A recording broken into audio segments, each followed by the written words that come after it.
Welcome. It is Verdict with Senator Ted Cruz. Ben Ferguson with you, Senator. It's a big week out of Washington, D.C. You were there for a lot of it. Tulsi Gabbard coming out and making it pretty clear she believes that there are people in and around the President of the United States of America at the time, Barack Obama, who may have deliberately and purposely perpetrated a hoax against Donald Trump. People are even using the word treason at this point, and criminal referrals are actually being talked about.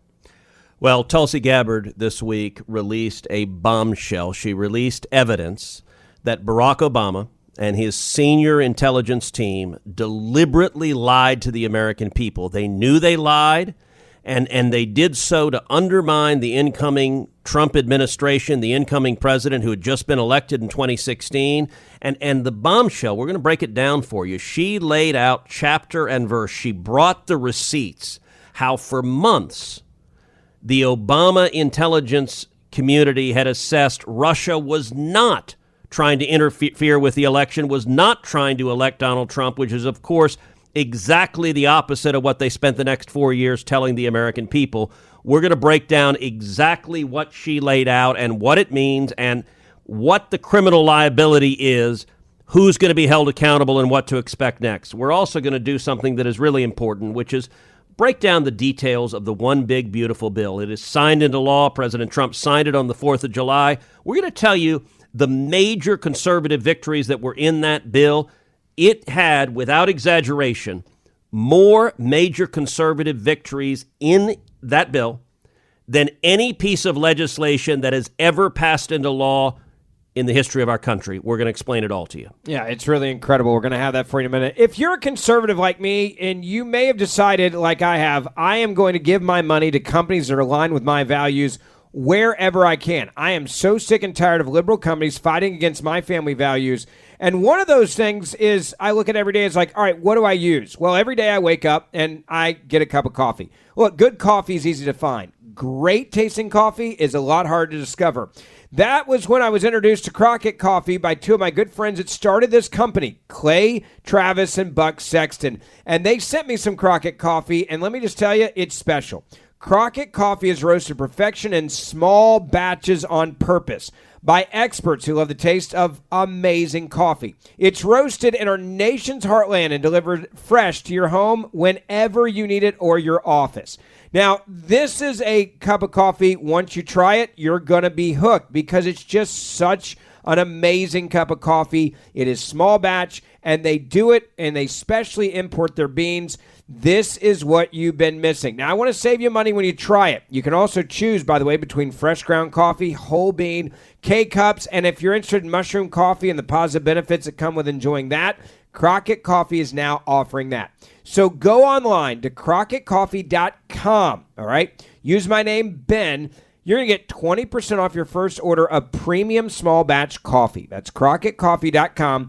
Use my name, Ben, as the promo code. Get 20% off. And then this is what you're going to love. A portion of your purchase goes to support the Tunnel for Towers Foundation because the good people at Crockett Coffee, they pledge to never forget. So try it. It's so good. crockettcoffee.com. My name, Ben, is your promo code. Get 20% off. All right, so let's go to the Bombshell Center. I was in D.C. when this happened, and everyone was talking about the report that was released showing how the Obama administration, in essence, perpetrated the Russian hoax on Donald Trump to undermine his presidency, but also to really get him out of the White House. Well, that's right, and it's important to understand what is new about this. Listen, everyone has known for some time that the Obama team pushed the Russia hoax. We've known that. That's been well established. What is new, what Tulsi Gabbard put out this week, is that they knew they were lying when they did that because the intelligence had been precisely the opposite. And what I want to do is I want to walk through a little bit of this timeline and give you the specific facts. So, August 31st of 2016, a DHS official tells former DNI Director James Clapper that there was, quote, no indication of a Russian threat to directly manipulate the actual vote count. That's in August of 2016. Then September 2nd, 2016, the FBI said it was, quote, uncomfortable, implying that there was definitive information that Russia intended to disrupt our elections. Then on September 9th, 2016, quote, the intelligence community concluded that Russia was probably not trying to influence the election by using cyber means to target election infrastructure. That continued, so that was not just through August and September of 2016, but it continued after the election. The election happens in November of 2016. On December 7th, 2016, here are the talking points that DNI Director Clapper had prepared for him. Quote, foreign adversaries did not use cyber attacks on election infrastructure to alter the U.S. presidential election outcome. The next day, December 8th, Barack Obama's presidential daily brief read as follows, quote, we assess that Russian and criminal actors did not impact recent U.S. election results by conducting malicious cyber activities against election infrastructure. That's an important point there, by the way. That's what Barack Obama was briefed on December 8th. And then December 9th, 2016, everything changed. On December 9th, DNI Director Clapper, National Security Advisor Susan Rice, Secretary of State John Kerry, and Deputy FBI Director McCabe, they all met in person.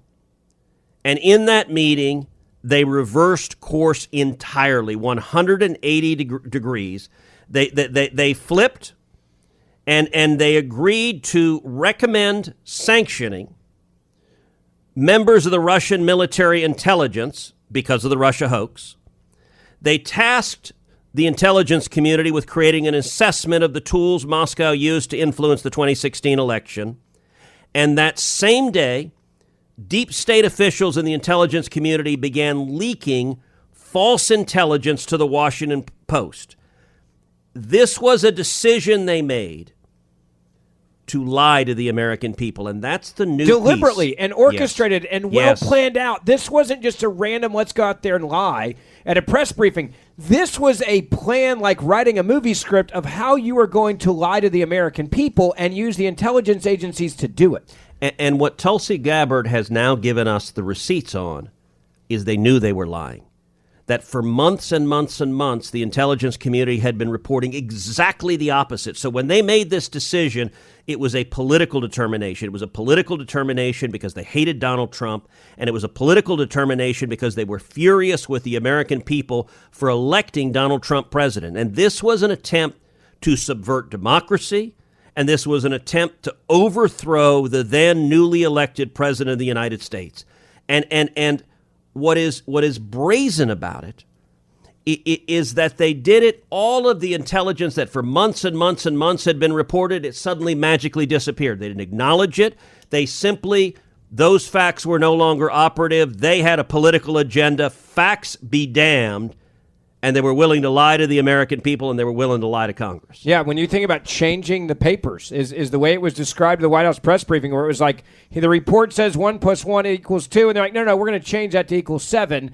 They knew they were doing this to hurt the president, and in essence, a coup attempt. It wasn't even 1 + 1 = 7. It's 1 + 1 = cucumber. Yeah, I mean, great point. And this is what happens when you have a rogue deep state, which goes back to what the president said. He believed this was what had happened to him, and they said it was crazy when it happened. Senator, I want to go back into what Tulsi Gabbard said when she went to the White House press briefing room, and she opened it up as she was introduced by the White House press secretary, and here's what she had to say. The stunning revelations that we are releasing today should be of concern to every American. This is not about Democrats or Republicans. This has to do with the integrity of our democratic republic and American voters having faith that the votes cast will count. There is irrefutable evidence that detail how President Obama and his national security team directed the creation of an intelligence community assessment that they knew was false.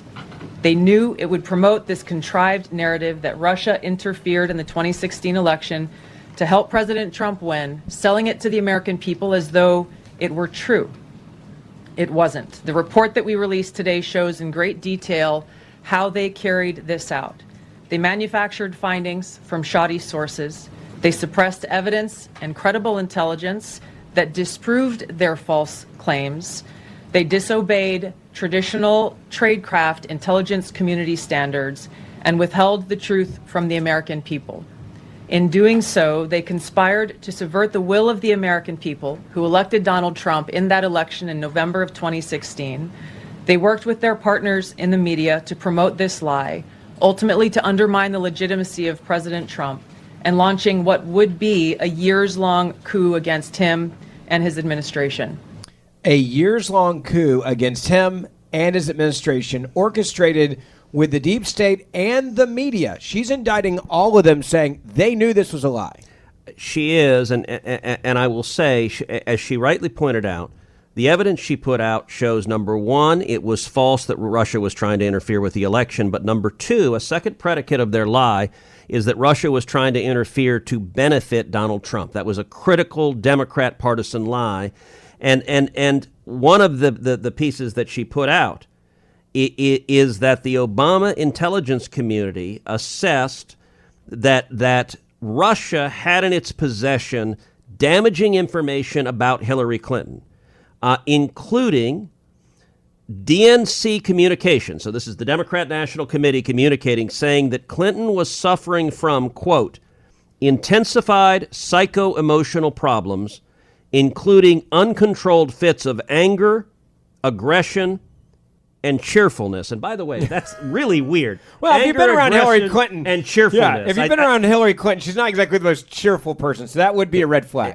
And what the DNC communications further indicated was that Clinton was placed on a daily regimen of, quote, heavy tranquilizers. And while afraid of losing, she remained, quote, obsessed with a thirst for power. Now, I don't know if this supposed Russian intelligence is accurate or not. Tulsi Gabbard released it and said that the Obama intelligence community assessed that Russia had this, and here's the critical part. Russia didn't release it. It clearly would have been damaging to Hillary Clinton. If they wanted Donald Trump to win, they would have put it out, presumably in October of 2016. They didn't. That's yet another element of the lie. Yeah, it's a huge element of the lie. So the question now becomes this: where we go from here? And it seems to be moving actually very fast. Great example of that is the Attorney General Pam Bondi, we're now being told, is forming a strike force to, quote, investigate disclosures from the Office of the Director of National Intelligence, that would be Tulsi Gabbard, that raises allegations the Obama administration, quote, manufactured an intelligence assessment in 2017 promoting the Russian hoax collusion, saying, quote, the Department of Justice announcing the formation of the strike force on Wednesday. The strike force will assess the evidence publicized by the DNI director and investigate any potential, quote, next level steps which might stem from DNI Gabbard's disclosures. That's coming from the release. And Bondi called the disclosures from Gabbard's office, quote, troubling in the statement. Well, I'm very glad that the Trump Department of Justice is investigating this. Tulsi Gabbard made a criminal referral to the Department of Justice, and Pam Bondi launched this strike force. And many people are asking quite reasonably, is anyone going to be held accountable for this? Because it seems so frustrating to have people breaking the law over and over and over again and nobody being prosecuted, nobody going to jail. I very much hope people are held accountable. I hope that the Trump Department of Justice is able to prosecute and prove, if there is criminal conduct, that they're able to prove it and get convictions and people are held accountable. And I'll tell you, the people who are most likely to face criminal liability are those senior members of the Obama intelligence community, those people that were in the December 9th meeting where they decided to deliberately lie to the American people. Those names, by the way. And in particular, so those names. You're talking about James Clapper, is one example. We're talking about the biggest names there. Yes, I'm talking about James Clapper. I'm talking about Susan Rice. I'm talking about John Kerry. And I'm talking about Deputy FBI Director McCabe. Wow. Those were the ones. And in particular, also, it is the senior officials who falsely testified before Congress and lied and knew they were lying. And there are two relevant federal criminal statutes that are most relevant. Number one is 18 U.S.C. Section 1621, and that is perjury. Whoever, having taken an oath, willfully states any material matter which he does not believe to be true is guilty of perjury. That this applies to sworn congressional testimony. And secondly, 18 U.S.C. Section 1001, Whoever knowingly and willfully makes any materially false, fictitious, or fraudulent statement in any matter within the jurisdiction of the executive, legislative, or judicial branch shall be fined or imprisoned. Both of these, you've got in particular two different testimonies that are really problematic. Number one, on May 8th, 2017, James Clapper testified before the Senate Judiciary Committee about the Russia collusion, and what he said, according to what's been released by Tulsi Gabbard, he knew was false. He said in particular, quote, Russia's influence activities in the run-up to the 2016 presidential election constituted the high-water mark of their long-running efforts. They must be congratulating themselves. This episode is a clarion call for vigilance and action against a threat to the very foundations of our democratic system. And then in November of 2020, Andrew McCabe testified before the Senate Judiciary Committee. He lied as well. And I will say for the statute of limitations, if it was materially covered up, it is extended. This is the most likely area you'll find criminal liability. It is time for us to take a moment to give you real information about the big, beautiful bill. Much of what was in it that's going to affect you and your family in a positive way. Share this, our top 12 list of things in this bill. Share it wherever you can on social media. Take a listen. You can watch CNN all day long. God help you if you do. Your eyes will bleed. You will go insane and run around in circles. But you could watch it all day long and you will not get this information that you're getting right now on verdict. 12 victories that are in the one big beautiful bill. Victory number one. We have stopped a $4 trillion tax increase. If we did nothing, on December 31st, the Trump tax cuts would disappear, and every American taxpayer, your taxes would go up significantly. $4 trillion. Yeah. Every taxpayer. And by the way, the Democrats wanted your taxes to go up. To stop a $4 trillion tax increase is a massive victory. That's victory one in the one big beautiful bill. Victory two, we enacted new tax cuts. No tax on tips. Yep. That's my legislation. I drafted it. It is in this bill. That means if you're a waiter or a waitress, if you're a bartender, if you're a barber or a hairstylist, if you work at a nail salon, if you're a taxi cab driver or an Uber driver, millions of Americans rely on tips. We're providing real and meaningful tax relief to working Americans. That's in there. No tax on overtime is in there. No tax on Social Security is in there. All three of those were President Trump's campaign promises. We delivered on all three of those. And working Americans all across Texas and all across this country will see the benefits of those major tax cuts. That's huge. I mean, it's just huge. When you think about that and you think about the promise and how it was, you look at the president. I go back to the campaign. Yeah. And he came out and he was in Vegas and he was like, hey, we shouldn't be taxing people. They're working their tails off in the tips and everything else. And then the left actually came out and immediately started attacking him for this, saying it'll never happen. This is not a good idea. Yeah, they did say it'll never happen. Yeah. They said it's an empty promise. Yep. By the way, I've told the story of where he came up with the idea of no tax on tips. He was the day of his Vegas rally. He was having lunch in Vegas. He said there was a waitress who came up to him, was serving him lunch, and Trump being Trump, he told us, he said, she was beautiful. I'm telling you, she was beautiful. And he said she was saying how stressful it was to pay taxes on tips and how complicated it was. And he said he just put out a piece of paper and he wrote on the piece of paper, no tax on tips. He said, what do you think? She says, that sounds great. And he said, I had a rally that afternoon. So I went out to the rally and I said, all right, let's try it out.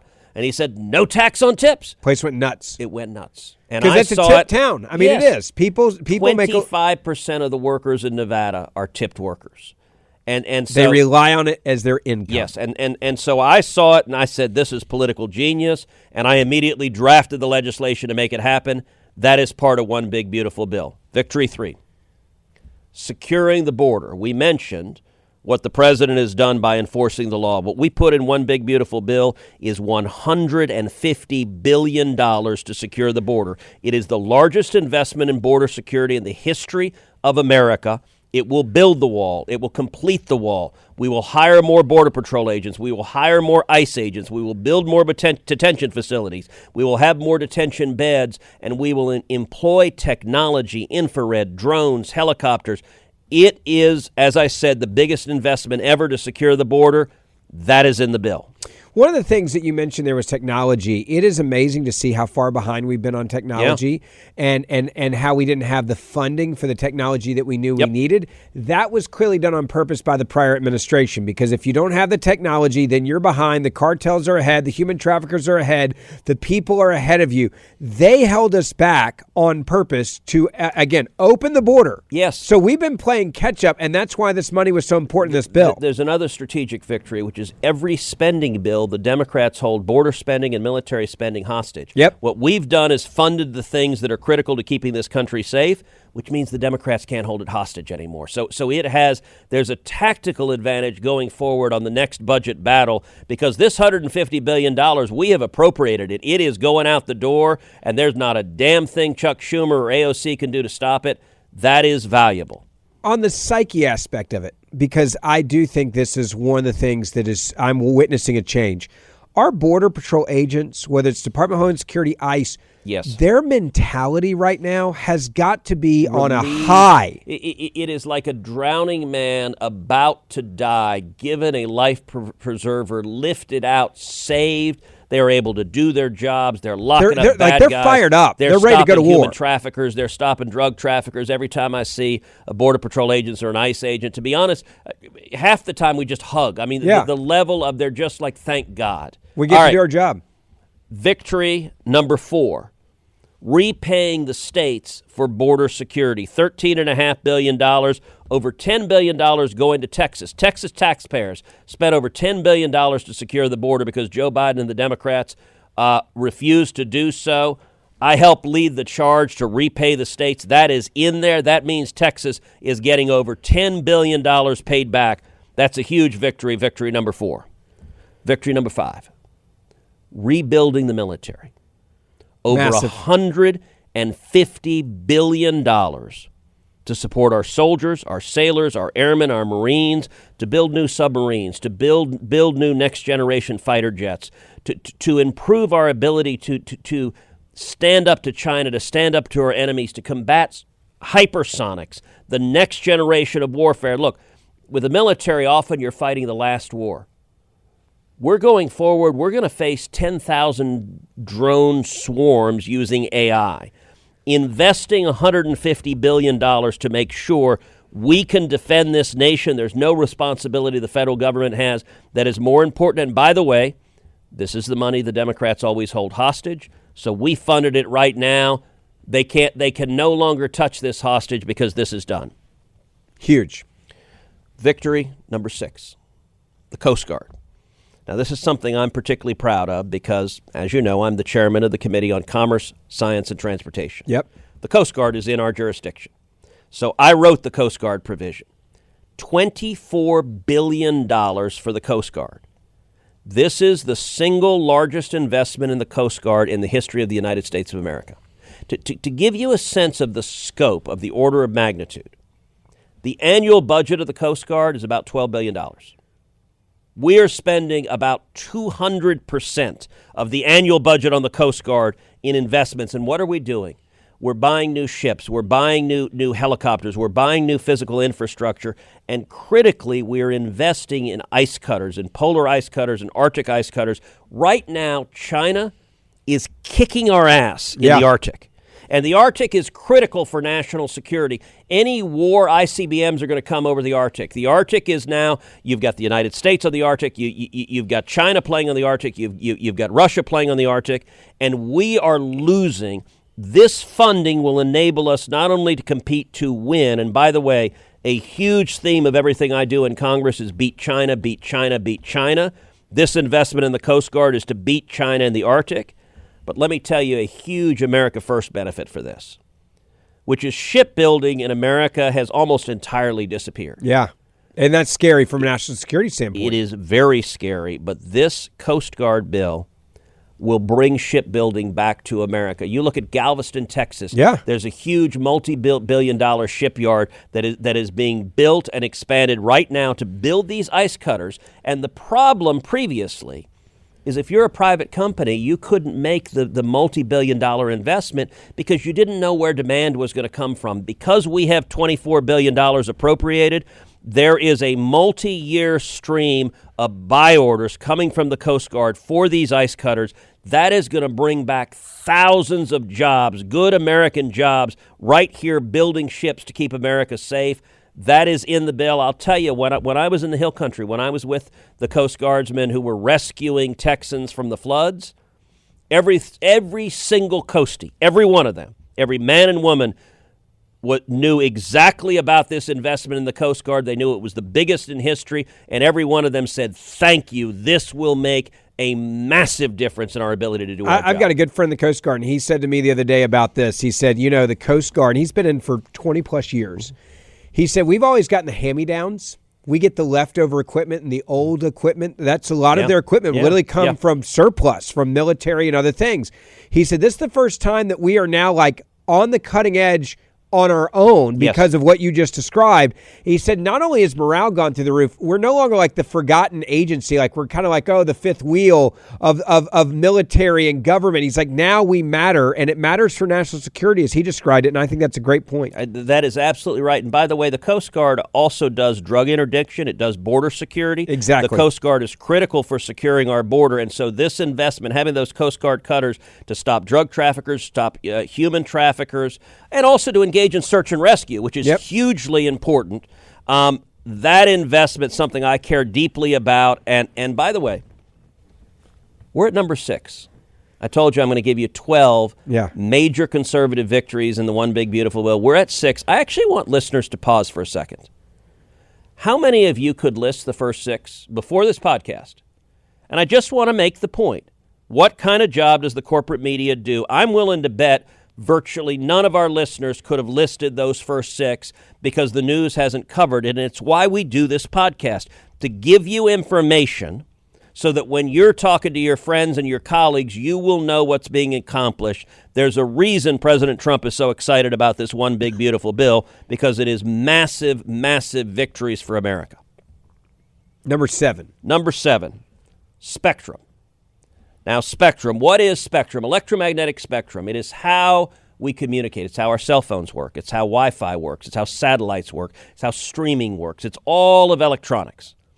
Spectrum, the largest holder of spectrum is the United States government.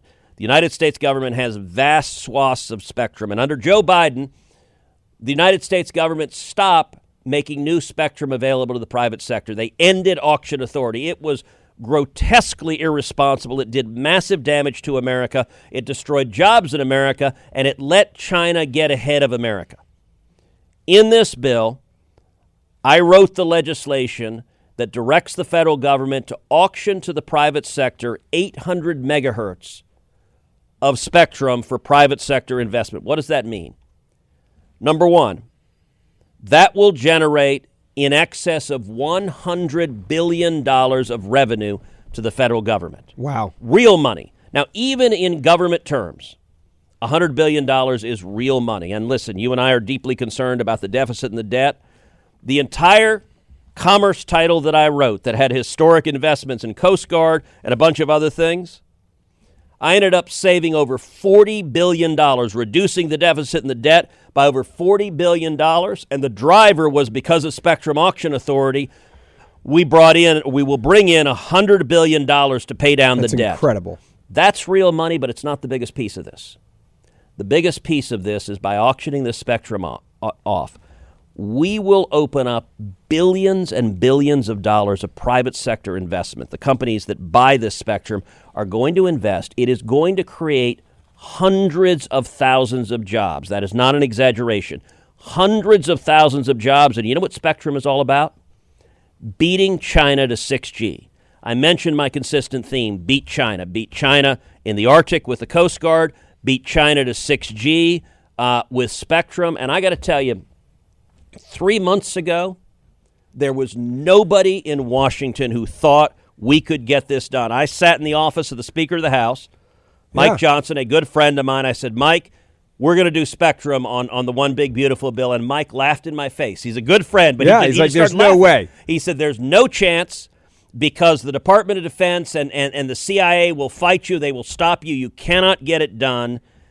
We not only got it done, when I cut the deal and got it in the bill, President Trump called me the next morning. He said, Ted, this is incredible. This is like, how did you get such an incredible deal?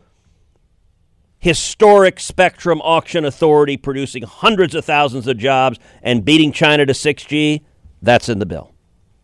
Number 8, air traffic control. This bill invests $12.5 billion modernizing our air traffic control to keep your family safer when you fly, to keep my family safer when we fly, to stop using outdated radars, to stop using computers that have floppy disks and little copper slips wire. of paper. Copper wire, to modernize our air traffic control, a massive investment in keeping the American public safe. This bill, I wrote that portion. That is also in the Commerce title, so I wrote that portion that will fund and improve air traffic control, a huge victory. Number 9, space. Yep. This bill has $10 billion for NASA to go to the moon, for the Artemis program, for the Gateway program, to beat China to the moon. China has said they intend to return to the moon by 2030. In my view, if we lose the moon to China, it would be a catastrophic loss. It would be a loss if we woke up in a few years and China was on the moon and China established a base on the moon, which is what they said they intend to do with the Russians. And they made that very clear. That is the sole intent of going. It's not just to go to the moon. It's to have a base on the moon. Yes. If they did that and we lost, I think it would be worse than Sputnik, that it would be a national body blow that would crush this country. And look, the moon is critical. Number one, for national security. The moon is the high ground. You look at so much of our national security and so much of our commerce depends on satellites in orbit around the Earth. The moon gives you the high ground. It is very dangerous for us to cede that to China. It is unacceptable for us to cede that to China. But number 2, there are massive rare earth minerals on the moon. There are enormous economic advantages. It is current U.S. law that it is the policy of the American government to have a sustained human habitation either on the lunar surface or in cislunar orbit. This investment in beating China to the moon, and by the way, the moon is a stepping stone to Mars. We will go to Mars, but we haven't landed on a celestial body in over 50 years, so we're going to land on the moon first to make sure we know how to do it, and then we're going to go to Mars. This investment, I wrote this investment in there. I will say there was significant resistance. And without getting too much into the sausage making, we won against the resistance. This is in there. It is a massive investment. And China is going to notice this China as well. Yeah, that is exactly right. That's number 9. Number 10, CAFE standards. The standards that mandate you keep having to have higher and higher fuel efficiency on your cars.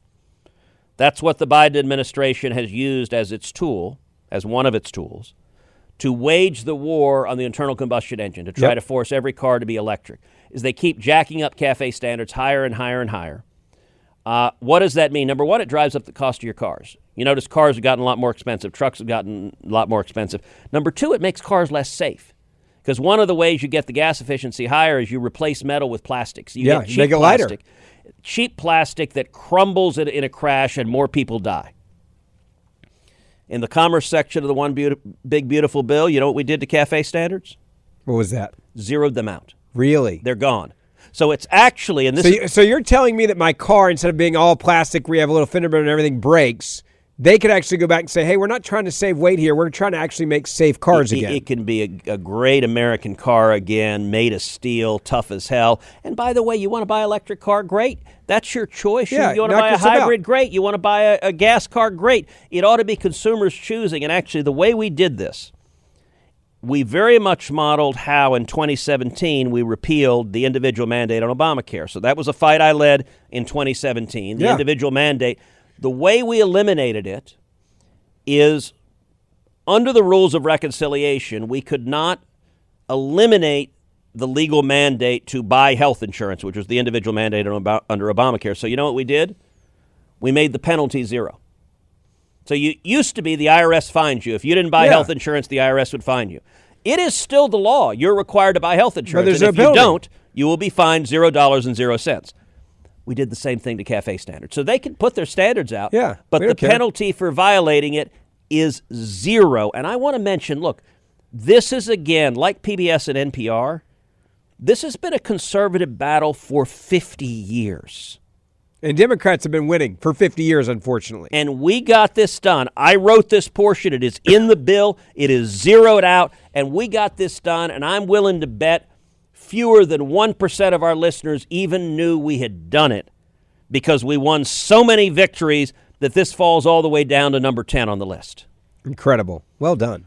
The final two. Yep. The final two, as you know, are very near and dear to my heart. Number 11 is school choice. In this bill, we passed the single largest and most consequential federal school choice bill in the history of our country. I wrote this provision. Every single American taxpayer can now contribute up to $1,700 a year to a scholarship-granting organization in the states and get a dollar-for-dollar credit on their taxes. It means the money is free. Yeah. The effect of this is going to be tens of billions of new scholarship money in the states for school choice, for K through 12 school choice. We're going to do a subsequent pod that does a really deep dive, because This is part of your legacy, by the way. This is going to be part of your legacy. This is the issue I care more about than anything else. I have spent 30 years fighting for it, and we're going to do another pod where we do a very deep dive, because there's some aspects of this that I want the listeners to appreciate that are both incredible policy victories, but also massive political victories. We are creating incentives to turn blue states red, to build constituencies of parents and kids who want fantastic education. This is, I told the president, if and when we get this done, you will go down in history as one of the greatest civil rights presidents in our nation's history. Your critics will never acknowledge that. Yeah, but the reality will be you're going to change poor communities. The reality is the school choice provision is massive, and it's in the bill. And then the final number 12 are the Trump accounts, the Invest America accounts. Again, I wrote this provision. This could fundamentally change this country, by the way. Starting next year, July 4th of next year, the 250th anniversary of the United States of America. Every child in America will have a personal investment account. Every newborn child will have it seeded with $1,000. Parents, family, employers can contribute up to $5,000 a year in a tax-advantaged account. All of that money is invested in the S&P 500, is invested in the stock market. That enables every kid to enjoy the incredible benefits of compound growth, which will transform our kids. The wealth creation for the next generation of Americans will be utterly transformative. And not only that, this creates a new generation of capitalists, as our kids will all be owners of the largest employers in America. These two victories, school choice and personal investment accounts for kids, without exaggeration, Ben, and I've told the president this, I think 10 years, 20 years, 30 years from now, these will be the two things everyone remembers from this bill. Everything else I listed, 1 through 10, which are massive. Yeah. They are conservative victories for the generations. I think 11 and 12 will dwarf 1 and 10, because the difference, we will see trillions of dollars invested in 401ks for kids, in these Trump accounts that will change the future of every one of our kids and make them all have skin in the game in our capitalist society. And school choice is going to literally provide hope and opportunity to millions of kids. We got both of them done. Those are victories, generational victories. And when the president signed it on July 4th, they were victories for all of America. Don't forget, share all of this information with your family and friends on social media. Put the podcast up wherever you are. And hit that subscribe or auto-download button. Write us a 5-star review. It helps us reach a new audience. And the Senator and I will see you back here for the Weekend Review tomorrow.